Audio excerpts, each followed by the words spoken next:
Hi everyone, welcome to this video on planting bare root roses into pots.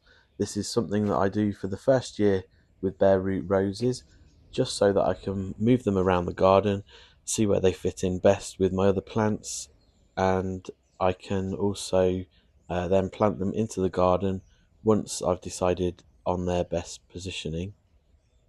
The equipment that I tend to use for this includes a large builder's bucket to soak the rose in once it's been unpackaged. I've also got my multi-purpose compost and a little trowel there to help fill the pot, and also you'd be using a 7 litre pot. This particular rose that we'll be planting today is called English Garden. It's a David Austin rose which I sourced through Trevor White Roses here in the UK. Here in the UK, roses tend not to be graded. They tend to be either supplied just as bare roots or potted options, with the bare root option tending to be cheaper in price. The bare roots tend to have around 3 stems usually.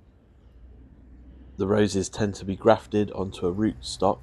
We tend not to be able to get own root roses in the UK, so this means that the actual variety, like I've said in this case English Garden, is actually grafted onto a set of roots from another rose. This tends to give stronger growth most of the time, but it also means that it's quicker to produce a lot of roses from very little original material. When the roots arrive, they'll generally be packaged with usually some type of plastic wrap around the roots just to make sure they don't dry out in transit, and generally in a paper envelope. Once I've unpackaged the roses, I tend to inspect them for any signs of pests or diseases. I check the roots and the canes to make sure that they're not broken or to make sure there's no other damage. Just make sure that they've not dried out too much in transit, and also check the graft point to make sure that it's nice and firm. One thing I tend to look for on bare root roses is a pitted or scored effect on the canes. This is obviously a brown dead cane, but even on bare root roses with green canes, you will sometimes see this same effect that you can see here on the outer layer of the rose itself, like a pitted or scored effect, and that generally indicates the rose could be dehydrated. The next step is to soak the rose, so fill the bucket with water and just pop the rose in, soak it up to the graft point just to try and rehydrate the rose as much as possible. As a minimum, I would suggest leaving the rose for 2 to 3 hours. I have left roses for several days in a bucket of water and they've suffered no ill effects from that. They've grown perfectly fine. Once the rose is soaked, it's a good idea to get it straight into the pot and planted. I tend to use a 7 litre black rose pot, which is generally large enough for most bare roots that I've found. So I will fill a little bit of soil into the bottom of the pot and then fit the rose in and then top the pot up just to where the graft union is on the rose. I know there tends to be a lot of debate about the depth of planting with roses. Should you bury the graft? Should you not bury the graft? I tend to try and get the graft at least level with the soil or just slightly protruding from the surface of the soil. I do this because I found that when I've buried the graft, it's actually led to some of the rose stems rotting and dying back, and the rose struggling to recover from that. So I've tended to try and get the soil level at the graft level on the rose, or just slightly below, just so that the graft is showing a little bit. That's obviously my personal experience, and I know that lots of places offer different advice on this, so it's perhaps something that you just need to experiment for yourself, depending on your soil type, etc., as to how the planting level affects your roses.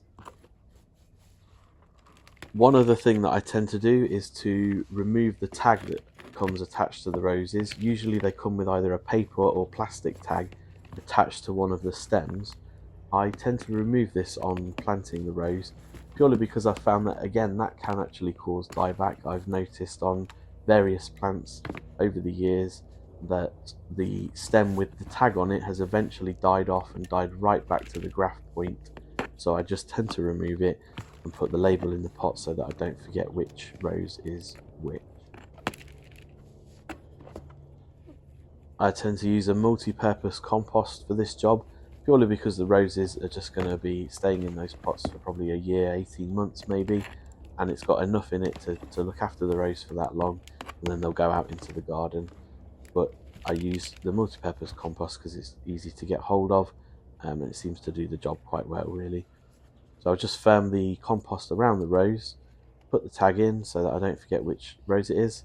I'll give it a good water now, and then once the temperatures start warming up, I will begin regular watering. Watering the rose now helps the soil settle around the roots, and once the temperatures warm up and new growth starts, you can begin regular watering. I don't tend to use mycorrhizal fungi when I'm planting into the pots. I've never really found a need for it. The plants establish fairly well in the pots, and then once they're established in the pots, they establish very quickly once you plant them out into the garden. These are a few other examples that I've potted up today. You can see the graft level in relation to the soil there. If you pot it up and then feel it's a little bit too low, you can obviously just top the pots up. But I quite like this because you can keep an eye on that graft. You can see there's a little white new bud starting to show. That's going to be a new cane growing, and I can keep my eye on it with it being above the soil level. You can see here on this example, this is David Austin rose. It's called Boscobel, and I did follow the planting advice of planting the graft below the soil level with this one. And this is one of the roses that I have had issues with. You can see here as I scrape back the soil that actually there's a lot of dead material underneath that soil level, and these were actually the original canes that were on the rose when I bought it, and gradually one by one they died right back until there was just one cane remaining, which I then pruned right back to probably about 4 or 5 inches just to try and force some new growth out of it. And luckily I have got 3 new stems that have come from that one cane, but you can see here that there's a lot of dead growth there that just died back, and I feel that this was possibly down to the graft being below the soil level because they just died back one by one. Wasn't really any other explanation for it. I've also seen this with one of my other roses, Eustacia Vi, which I'll show a picture of in a moment. But you can see I've been quite lucky that this rose seems to have started to recover from those particular problems. This is the picture of Eustacia Vi, and as you can see, what basically happened was this plant died off in the centre and sent up new shoots either side. So the plant is still alive, but it is a bit of an odd shape because of that. These are some potted examples of roses that I picked up from a local garden centre recently. You'll see that all of them have the graft above the soil level. This is where I originally felt like trying this method, that I'd seen potted roses in the garden centre planted in this way, and thought, well, if they grow like that in the garden centre, they'll grow like that at home. And it does seem to have worked and been a little bit more successful for me. As I said, give it a try yourself and see what you think. That's all for this video. I hope you've really enjoyed it. If you have, please like and subscribe. There'll be more videos in the next few weeks about pruning and other topics, so stay tuned.